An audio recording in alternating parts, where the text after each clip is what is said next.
Hello everyone. Today we are going to discuss 5th Sem English Critical Reading Passages Unit 2 Ain't I a Woman by Sojourner Truth. Welcome to my channel.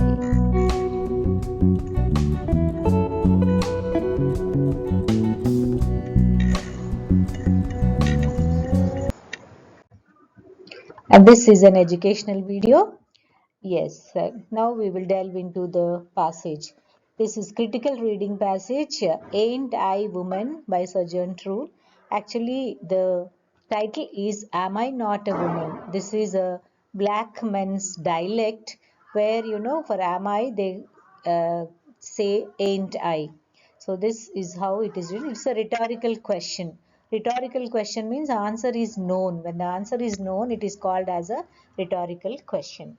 So she's directly questioning the society whether she's not a woman.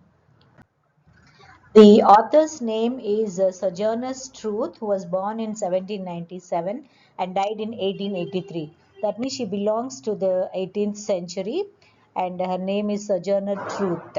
Actually, her name is Isabella Baumfree, but she was born into slavery and she was sold at the age of 9 and worked for multiple slave owners until 1826.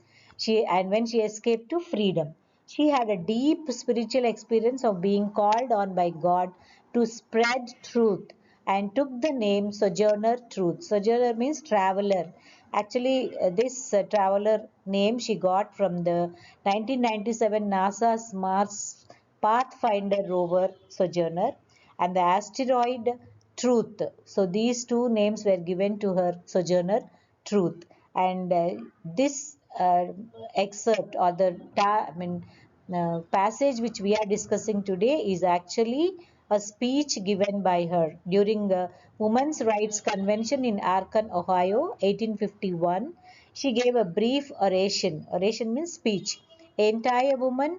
And that defended and redefined womanhood against theological prejudices and became one of the most famous speeches in African American and women's right history. So she was actually fighting for the equality between men and women. That's about the author, students, and you can find other details here. You can write in your examination if it is needed. So here she addresses the audience. This is actually the text and the rhetorical question ain't I woman that punctuates the speech in 1863 version is not present in 1851 report but is used as the title for both versions. So both versions are published and the title is the same, ain't I a woman? This is a question and both versions can be found at this web link, students. And this is the text actually. So she says, well, children, where there is so much racket, there must be something out of kilter. So she addresses the audiences as children. So that means she is playing a motherly role here. Being a black woman, she is desperately asking for some kind of justice. So where there is so much racket means some kind of conspiracy against her must be something out of kilter. Kilter means actually losing balance. Out of kilter means some kind of movement here, but it is going out of balance. I think that twixt the Negroes of the South and the women at the North, all talking about rights, the white man will be in a fix pretty soon. But what's all this here talking about? So this is actually a conflict between the South people and the North people. Usually North of America is dominated by the white people, whereas South, most of the slaveries or the slaves from African origins were there. So Negroes, actually this word is abolished. Students, now we cannot use Negroes. Negroes actually means slaves. So we can say blacks, but we cannot say Negroes here. But those days, in the 18th century, she used this word. So she says that there is some kind of conflict twixt between the South slaves and the North white women. She says, and the white men will be a fix pretty soon. There is a slight kind of threat or a warning because these people are not supporting the movement. They are not agreeing for the equality between men and women. So indirectly she's predicting that something is going to happen here if they don't support the movement. But what's all this here talking about? So she says only talking is going on, no action is going on. So what action she wants? That man over there says that women need to be helped into carriages and lifted over ditches and to have the best place everywhere. So she's pointing out to a man over there. She says only that man is talking but no action is being taken. What is that man talking? Here that man over there means she's referring to many people over there, white men. They say that women need to be helped into carriages. They were not allowed to travel in the public transport, students over there, the carriages. They were actually thrown out of the carriages, black women.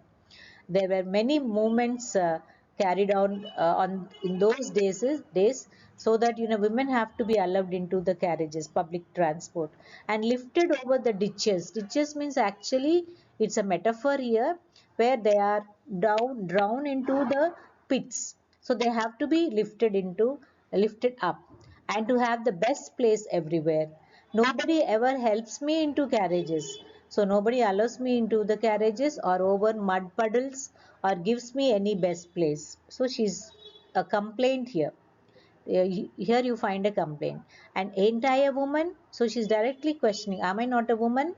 Look at me. Look at my arm. She's comparing her physical body with the men here, students. Look at my arm.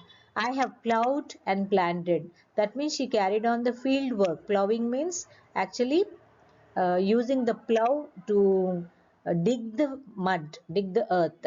And she planted the plants over there and gathered into barns. That means the harvested crop she has carried into the barns. Barns are the barrels where the food is stored. And no man could head me because I was equally doing the work with men, they did not defeat me. So, in the strength also, I am equal to them. And ain't I a woman? Again, she questioned. This is a rhetorical question being repeated throughout the passage. I could work as much and eat as much as a man. She's telling, I am equal with men, work and eating also. But look at the condition, students, when I could get it. So kilter is out of balance. Here the condition is when I could get it. So she's telling that I could not get. If I could get the food, I can eat as much as a man and bear the lash as well. So even if somebody beats me also, I can bear it. And the entire woman, I have borne 13 children. So she has given birth to 13 children, and unfortunately seen most of all sold off to slavery. Because of the poverty, she had to sell all her children. And when I cried out with my mother's grief, none but Jesus heard me. So here again the religious element, students. She's highlighting the Christianity here. Only nobody heard me when I cried for my children. Only the God, Jesus heard me. And entire woman, again she's questioning over there. Then they talk about this thing in the head. What's this they call it? So deliberately she stops and acts as if she's trying to recollect that word which really pinches her throughout. So she's trying to recollect what is that word, and a member of audience whispers intellect. So there was a prompt. So this is the word being used to discriminate between men and women. So they think that women are not intellect as men. So she's highlighting that word. That's it, honey. What's that got to do with women's rights or Negroes' rights? If my cup won't hold but a pint and yours holds a quart, wouldn't you be mean not to let me have my little half measure full? So she's telling, my cup can hold only a pint. Pint is a small measure of drink, students, and a quarter. So she's comparing the drink in her cup with the drink in the men's cup. This quart means double the pins. Two pegs are called quarter. So if your cup can hold a quarter, my cup can hold a pin, wouldn't you be mean? Is it not an injustice not to let me have my little half measure full? At least that pint also you are not allowing me to drink. Then that little man in the black there, he says women can't have as much rights as men because Christ wasn't a woman. So she's satirically telling that man in the black also says that women cannot be equal to men because Christ, the God, was not a woman. Where did your Christ come from? Where did your Christ come from? From God and a woman? Man had nothing to do with him. So she says, man is not responsible for the birth of Christ. Woman is responsible for the birth of Christ. If the first woman God ever made was strong enough to turn the world upside down all alone, these women together ought to be able to turn it back and get it right side up again. So, if at all the first woman, means God's mother, was strong enough to turn the world upside down by giving birth to Christ, now all the women, present women, they can get it set right. That's what she's telling. She's comparing Christ's mother with the present ladies or the present women. And now they is asking to do it, the men better let them. So they are telling men are better than the women. So finally she concludes telling that, obliged to you for hearing me, and now old Sojourner ain't got nothing more to say. The only thing she's asking for was equality between men and women. That's all. It's a short passage, very easy to understand. So what do you think is the racket the truth is referring to in the first line? Racket is the conspiracy to downtrod the movement. There was a movement which is trying to lift the women, and she says that the truth or they are trying to downtrod the movement. That is a racket she's talking about. Why does she think all the white men will be in a fix? So indirectly she's giving a kind of warning to the men. If at all the white men don't support the black woman, there will be in a trouble, because the movement is going to be vigorous from now onwards. That's what she's trying to tell here. And the third question, what are the three reasons that truth presents in support of her argument that black women deserve to be treated as equals to white women and all women deserve to be treated as equals to men? So the three reasons she talks about is she finds inequality in physical and labor equality. That means she says that I am equally built strong with the woman. So physically she said, look at my arms, I work like men. So she argues that she has done the same physical labor as men, such as, and what are the work she has done in the first page you have seen, plowing, planting, and enduring the hardships, all that she has done. Then the intellectual equality. And she points out that if women are less intellect, it should not justify them as to not having the fair share of the drink. She talks about the pint and the quart. Okay, even if you want to give that half, also give us. If you think we are not intellects, but that half also was not given to us. There she questions, and the last reason she gives is spiritual and moral equality. She says she compares. She talks about Jesus' mother. So, and she emphasizes that Christ came from a woman, not from men. So, these are the three reasons she gives students to talk against the discrimination between men and women. So these are the expected questions from these passage students. So you be better prepare answers for these questions and keep ready. How far do you think the world has progressed in terms of gender equality? Do people of all genders enjoy the same rights and responsibilities? So though there are some kind of legal issues and a kind of legal frameworks have been made in the law firms, but in practicality there are lot of gaps in the implementation of those legalities. No doubt, the legal courts have given the rights to the gender equality, but they have not been followed, because only a particular genders enjoy the rights and responsibilities, but other types of genders, they do not enjoy the rights and responsibilities equally. If you take the payrolls in the media industry, like the men who play the roles of heroes are paid more than the lead roles, the women who play the role of heroines. So the gender equality inequality is there in the payrolls, in the treatment, in the offices also. The promotions are given to only men. Many a time, this conspiracy goes on, and women are looked down upon, students, by comparing the physical state also.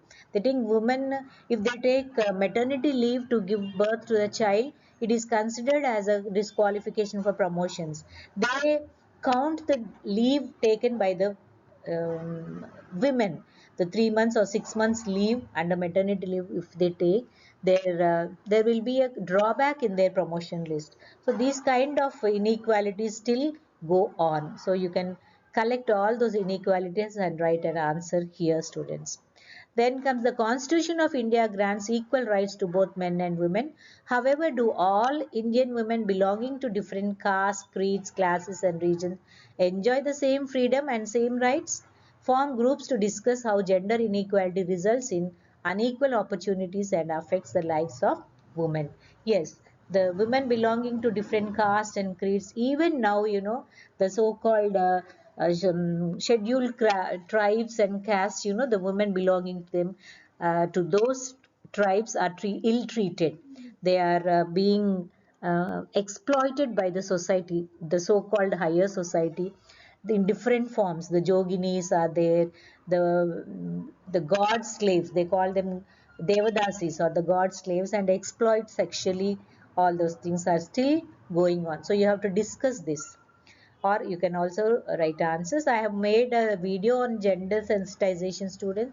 If you are interested, you can, I'll give the link in the description box. You can just go through the gender sensitization video. You'll get a lot of information over there. And the last question, the core message of Truth's Ain't I a Woman rings powerfully true even after more than 170 years. Can you think of any other inspirational speeches by women in the past and present? Form groups and attempt to write an inspiring or motivating speech to encourage women to overcome challenges and rise to their true potential. Present it in the class. So this is a speaking activity. If you can recollect any woman giving this speech, you can write about them or talk about them, students. I can give you a clue. The lady who played the role of Hermione in the movie Harry Potter, she is the ambassador for this women's rights, students, and she has given a very powerful speech in the United Nations. You can go through that speech. It's there on the net, and you can just listen to it, and you can present it here. So that's all for this passage, students. Hope you understood it. Still, if you have any doubts, you can put it in the comment section, and uh, I'll be there to answer your doubts. Okay, thanks for watching. All the best for your examination. And if any queries are there, don't hesitate to comment in the comment section. And then if you feel this tutorial had made sense, please like and share it, because many students are actually deprived of the lesson. Students, if I watch the other channels, the Telugu, those who give the summaries in Telugu, the students are literally requesting them to give the summaries and explain these critical reading passages. Most of the channels are not dealing with the critical reading passages. Please share this video if it is possible for you. Okay, thanks a lot. Again, we'll meet up in the next video. If you feel like subscribing, you can subscribe. And okay, bye bye for now. Take care.